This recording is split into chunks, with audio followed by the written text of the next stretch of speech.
I'm Manisha, and today I'll be demonstrating how to use SAS Enterprise Miner to build a predictive model. So my first node is a file import node in which I have imported data, and then I can edit my variables accordingly. If they are categorical, then I label them up with nominal, and if they are continuous variables, then I label them up with interval. And also, as my churn, I have taken churn as a target variable, so I have set this to target, and I can drop any of the variable I have not dropped here. So let's have a look at the data. So this is my data.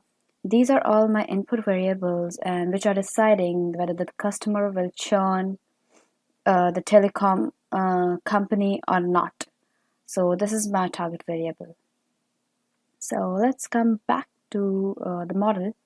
So my second node is Stat Explore. So Stat Explore is a multipurpose node which helps to analyze the distribution of input variables in a data. We can see the results. So here is a chi-square model which gives the worth of all the input variables in this data, and this gives the corresponding correlation among all the attributes. So my next node is impute. Impute actually fills the missing values if your data have some missing values. So in this node, I have chosen the type as unique and role as input. And as we can see the results here. So as we have chosen the impute method as mean, so the missing values have been replaced by this mean value. And then the next node we have a data partition. In this we have parted our data into three categories. That is, one is training, then another is validation, and the third one is test. And here we can see the results. And yes, out of 7043 values, 4929 has been sent to train, 1408 observations has been sent to validate, and 706 observation has been sent to test. So moving on to our next node, that is control point. This node is nothing but it just sends the data into two or more different models defined in our main model. So one of the model which I have used is a neural network. So here we can see that we have to set the properties of this model. So the first one is network, and here the architecture has been set as multi-layer perceptron, which is the most popular architecture, and the number of hidden units are set as 3. So for a neural network, we have to hit and try and to find out the number of hidden units or number of hidden layers, so that we can get the best output. And then coming to the optimization properties, here I have used my training technique as a backprop, which is a very popular technique, and I have set my maximum iteration as 50. And coming down here, I have selected learn to be 0.1. So the amount of learn is the amount of change in weights while iterating through training data.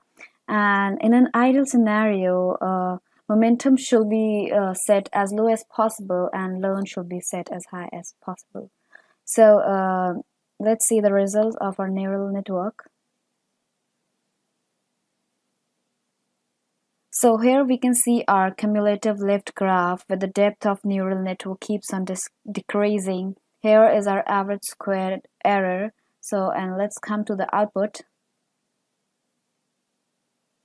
So here is the number of iterations, which are 12 in our model, and here is the weight function, which is there for the first iteration, and then the expected change for the next iteration is this much, which is 0.000162. So this is how it happens in neural network, that we start at some random point, and then the weights keep on changing until and unless we reach a point when the error is the least, and that point is called the local optima. And coming down, we can see the false negative which are set for this model, and false negative. So let's come back. Coming on to our next model, that is a decision tree node. So here I have set some properties of decision tree. So the maximum depth has been set to 6, which is the default, and then coming down, the number of leaves have been set to 1. So let's see the results of the decision tree.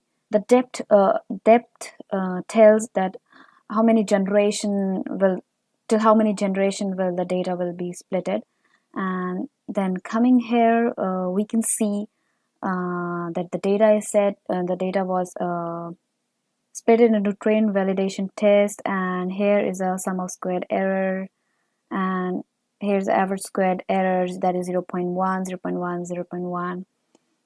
So let's come to the output, and here we can see that the contract is the most important variable, and then comes the tenure, and also we can see the result, that is false negative, which are set and false positive. Coming to our next node, that is the model comparison. So here we can compare both the models, that is neural network and decision tree.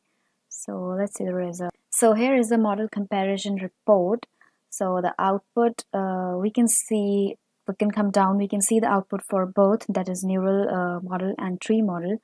So we have false negative, true negative, false positive, true positive. True positive is how much the model has calculated correctly, and false positive is if the value was negative and the model selected it as a positive value. So we can see that both the models are almost similar. There is not much of a change, and coming up, we can also see the misclassification rate. So the lower the misclassification rate, the better the model is. So for our neural network, you can see that the misclassification rate is 0.01% greater. So we can say that our neural network is little better than the decision tree model. And that is it. That is how we use SAS Enterprise Miner to build predictive models and different type of models. Thank you so much.